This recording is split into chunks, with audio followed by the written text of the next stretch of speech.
Rev up your engines!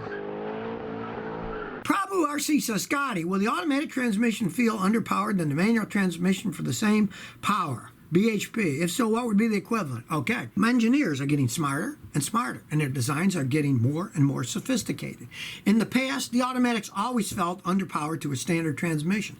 But last year, I got to try out one of those Ford 10-speed automatic transmissions that they put in the F-150s. The one I had it in was in a Mustang. That thing was faster than any standard transmission that I've ever used because it had 10 different speeds and the computer knew how to shift it. And it also had buttons. You could go economy, you could go normal, sports. It even had one for the drag strip. And the computers, believe it or not, they can shift better than you can. And not just, it used to be they'd shift for economy, you get better gas. Now, you push the buttons. If you want economy, you push economy. You want power, you put power. You want to drive like a maniac, you push the drag strip button. Only, even though it said warning, only do this at the racetrack, don't do it on the street. Of course, you know, guys like me are going to be doing it on the street too. They can shift, and you actually get more power because they're so well made and so well designed. So, you know, as time goes on, things change, and that's one of them. Dave Kwiatkowski says, I got an 03 Camry with 70,000 miles. The brakes still have 20% left. Is that unusual? Not if you're a conservative driver. I've had customers with those that had 120,000 and had 50% of it left if they drove on a highway a lot and weren't hard braking.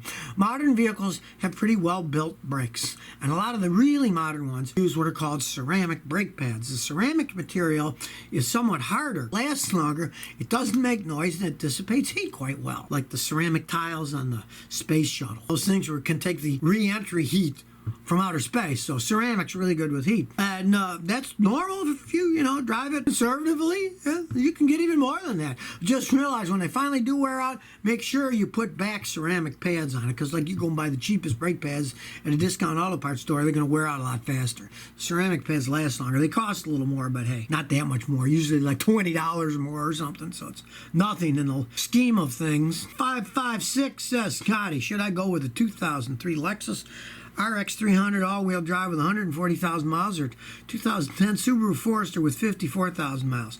Okay, here's the thing. Those are relatively different vehicles.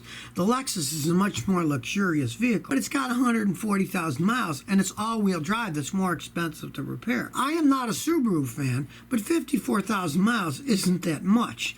Now, if you're saying that those two vehicles are going to cost the same price, get the Subaru, because it's got so much less mileage on it, and Subarus are made for all-wheel drive. That's all that Subaru ever really makes, is these all-wheel drive. They've got it down pat, and they don't have that many problems with them. So in that case, I would go with the Subaru if they were the same price. But I mean, if the Lexus was a whole bunch cheaper, what the heck, buy that. Hector Reyes says, would you recommend buying a certified Nissan with a CVT?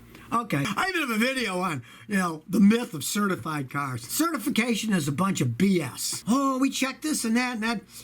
I know guys that work at the dealers and they hardly do anything. They said, oh, here's an easy job. We have to certify the car, and they basically put a scan tool, drive it around the block, have lunch, maybe a couple of beers, and then come back. It's a bunch of nonsense. I would never, ever buy any Nissan with a CVT. Nissan makes the worst CVT transmissions in the world. Ask any mechanic, especially go to a transmission shop and ask them, what do you think of Nissan CVTs? They'll tell you they're the worst ones on the market. It's made by a company that Nissan owns a large percentage of called Jatco, Japanese automatic transmission company, and they make the worst CVTs in the world. Do not buy it regardless of whether it's certified or not. If you want a CVT transmission, the best ones out there are the ones in the Toyotas. They're made by the company that Toyota runs, which is called Aisin, A-I-S-A-N, and they make the better ones. Burning Fortress says, Scotty, can a sway bar cause loose steering? Yes, it can, especially on a modern car that are more complex than the older cars. The sway bar, or some people call them torsion bars, has a link on each end.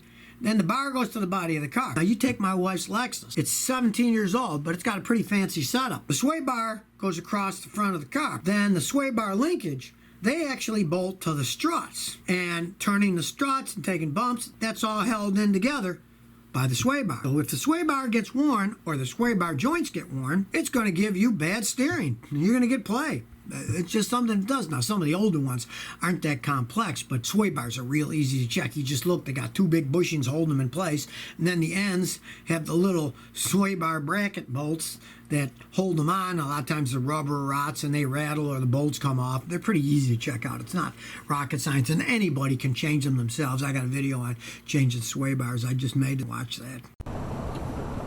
So if you never want to miss another one of my new car repair videos, remember to ring that bell.